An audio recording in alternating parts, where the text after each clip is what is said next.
Google will finally punish sites for back button hijacking in June. Beginning June 15th, sites that hijack the back button, make it not work in some way, will be punished in Google search rankings and, and monetization as well if they're monetized. So I'm going to say hashtag finally. What are your thoughts on this? I'm assuming you saw this, the biggest news of the year.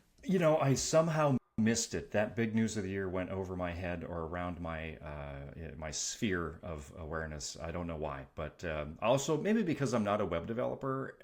But it is an annoyance when I do hit a website that I hit the back button and I feel like I've done something wrong because it hasn't left. But I wasn't aware that this was actually an intentional pattern, other than outside of some authentication concern, where if you're in a banking website or my own company website, like I can't go back, or something goes wrong if I go back. It seems like it's just a blank page. But I didn't know that this was some sort of intentional advantage. I think on some it is and some it's not. I think there's some that just generally they're broken and they just doesn't work right. But I do think there's some that, you go to hit back and you look and even look at your previous history in the back, and all there is just 7 copies of the same site, and you clicking any of them doesn't change anything, and the site you were on before isn't there anymore. So they do something. And this is an advantage.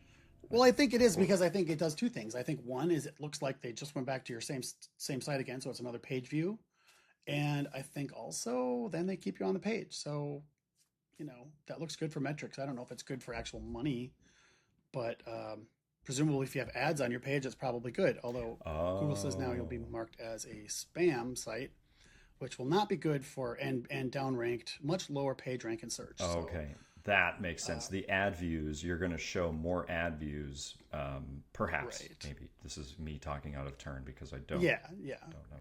And Google quotes out of this part of their malicious practices policy they have, which says in part, and I'll quote this here: malicious practices create a mismatch between user expectations and the actual outcome, leading to negative and deceptive user experience or compromised user security or privacy.